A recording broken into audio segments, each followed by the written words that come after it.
Okay, so if there's one thing I've learned, it's that you shouldn't talk to Germans about humour. It's not a laughing matter.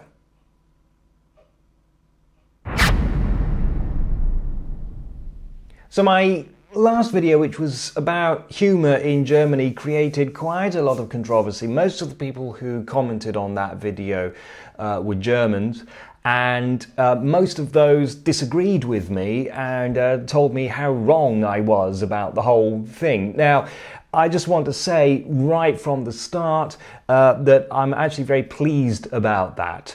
I welcome this kind of sort of back and forth, and I'm really glad that people feel that they can criticize me. That's absolutely fantastic, and I welcome this kind of debate.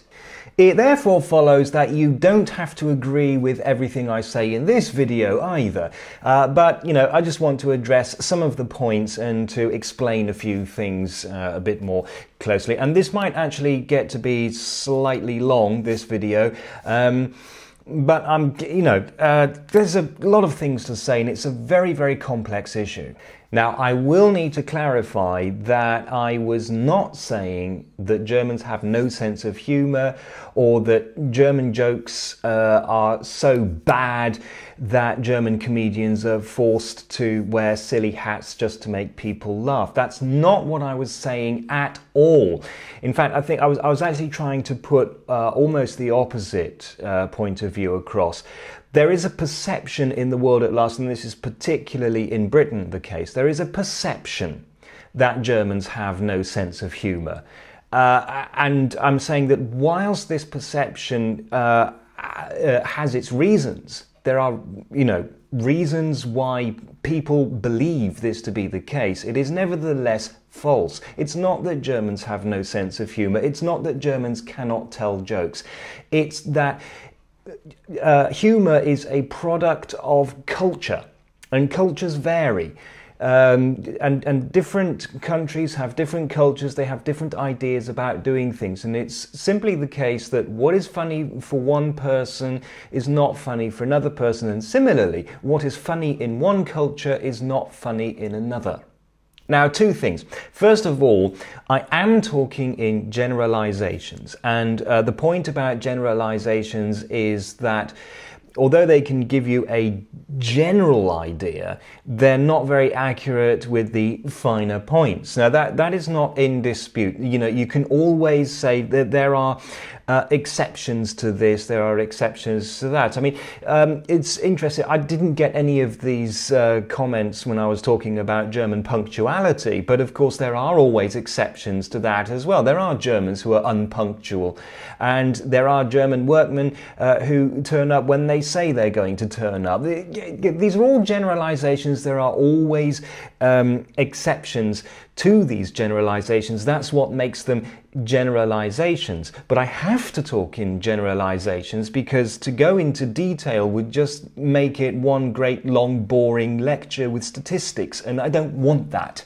The other thing is that I've spent half of my life immersed in British culture and half of my life immersed in German culture, so I actually think that I have a good basis on which to make comparisons between the two cultures. And it seems to me that the key to the difference between British and German humour, and the reason that British people in particular, I can't speak quite as authoritatively to Americans, but I think they get generally the same impression. The reason that there is this impression that Germans have no sense of humour is because in Germany, unlike in Britain certainly, humour is segregated from the rest of life. It is separate from the serious part of life.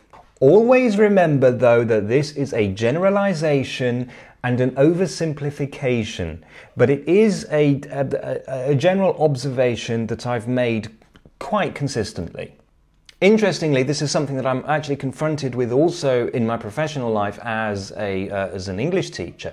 One of the things that German businessmen have to be told when they meet British businessmen is to listen to the jokes that they're saying. They're not wasting time, they're not being frivolous, they're actually using humour quite often to sweeten the bitter pill if they're giving sort of a bad news or criticism or something. Conversely, British businessmen going to Germany have to be told to be very, very careful about using humour in their presentations, and certainly never to use self-deprecating humour, which in Britain is seen as a sign of strength, but in Germany is just seen as a sign that you don't really believe what you're saying. Another example, the British television show Doctor Who is a science fiction drama series which uses a great deal of humour in it. But it's not a comedy show, it is actually a serious drama. It never really took off in Germany. There have been a couple of attempts to bring Doctor Who to Germany, it's just not worked. And a friend of mine once told me that he tried to watch Doctor Who, but couldn't decide whether it was supposed to be serious or funny, and so gave up on it. And this is a typical German attitude, which you won't find in Britain and you won't find in America. And again, please, that is not a criticism of German humour. It is a statement of fact that German humour and British humour are not completely compatible. Now, I was using exaggeration for comic effect, but when I said Pumpernickel, I wasn't saying that that is actually what German humour is. I'm saying that that's how Brits experience humour in Germany. That is to say, that is their perception of it. And the interesting thing is that perception can come into play even within a culture, because even within cultures there can be differences. For example, the Ketok complained that I was only talking about South German humour, and that if I went to North Germany I would find that the humour there was a lot drier and a lot more like British humour, which is probably true to some extent, but then I have to say, well, how do you explain, for example, Otto Walkes? And then Tamio Silberdrache chimed in and said that as a Southern German, he disagreed with that assessment completely and said that the kind of humour that I was lampooning was actually more typical of the Rhine area. You see, it depends on where you are, who you are, and even to a certain extent when you are, because humour, like other aspects of culture, can change over time. Now, as I said, I was using exaggeration, so it's often a lot more subtle than Pumpernickel. That was just a ridiculous, well, an exaggeration, as I said. So, let me just give you some examples of some of the people and shows that were mentioned by people commenting on my video as examples of the kind of dry humour that apparently I miss in Germany. For example, Gerhard Polt, who stands on stage with a microphone wearing perfectly ordinary clothes, but of course he is blessed with a very thick Bavarian accent. And as I said, regional accents are one of the signs that this is comedy. Bodo Wartke is an example of a funny man who doesn't have a particular regional accent. He speaks in fairly standard German. But when you look at him, he's always wearing ridiculous shirts, mostly brightly coloured and always with great wide collars, to indicate that he's not completely serious.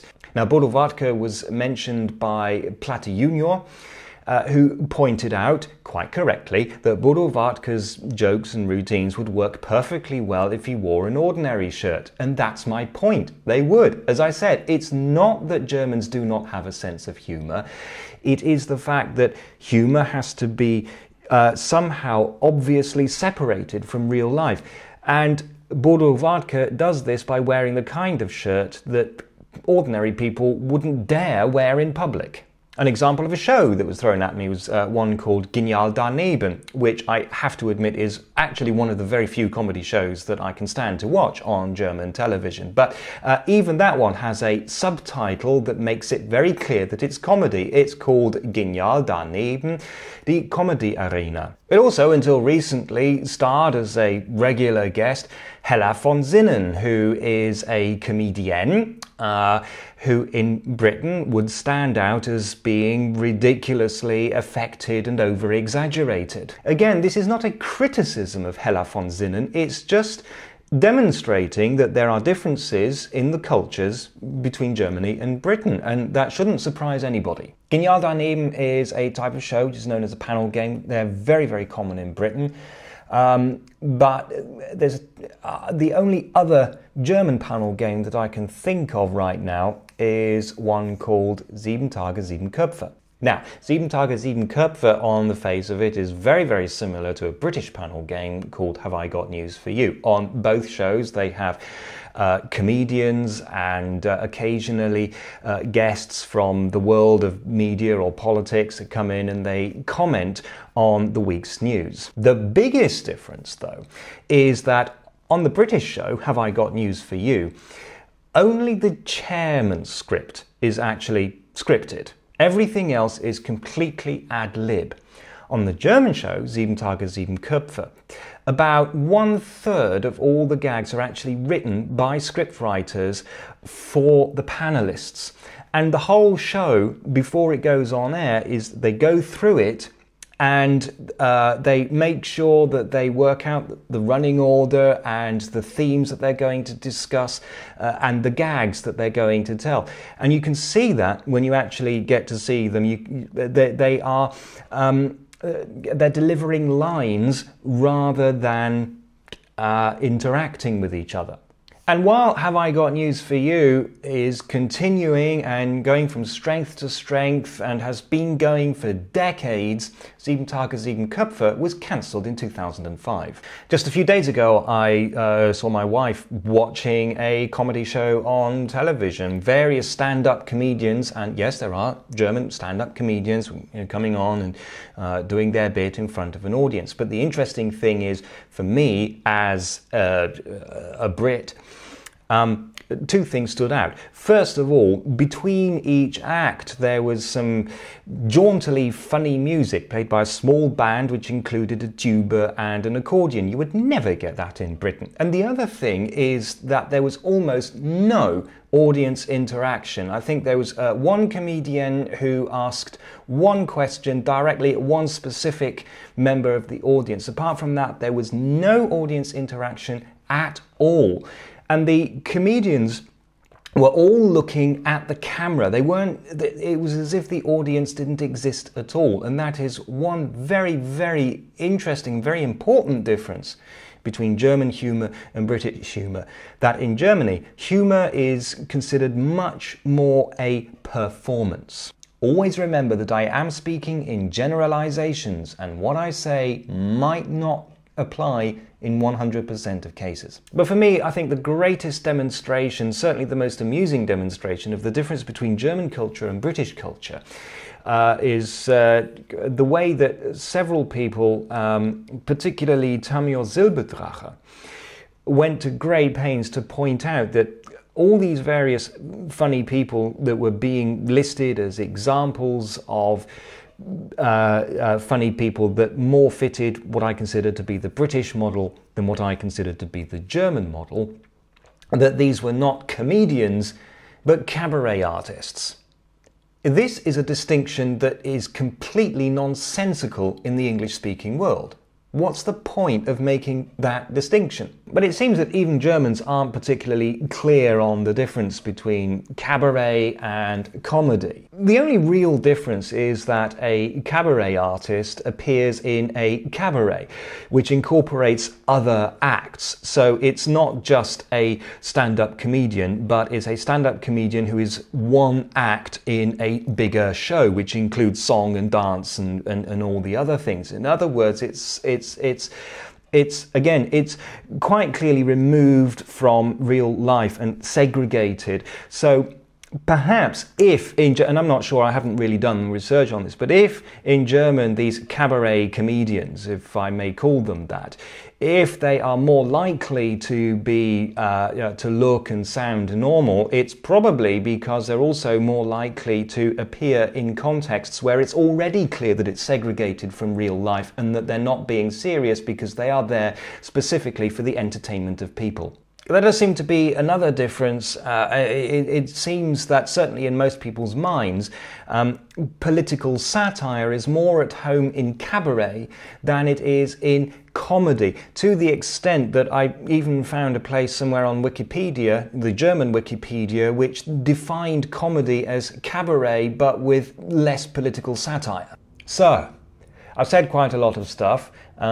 What does it all boil down to? I think it boils down to, I don't know, 2 or 3 things. I was talking in generalizations. I was using ridiculous exaggeration. I was caricaturing German humour. That much is true. It's often a lot more subtle than that, but if you are German and you are living in Germany and your experience of British humour consists of Monty Python, Mr. Bean and Benny Hill, you probably don't appreciate just what German humour looks like to a British person. So yeah, I expect a lot of people will disagree with me, obviously, and you're welcome to do so and to comment and upload your video responses, but also you're free to agree with me if you want. But it is, I think the one thought that I would like to leave you with is that it is very, very difficult when you are completely immersed in one culture to step back and try to imagine what it must look like from somebody else's point of view. And trust me, it often looks very, very different. Right, are we through? I hope so, I'm hungry.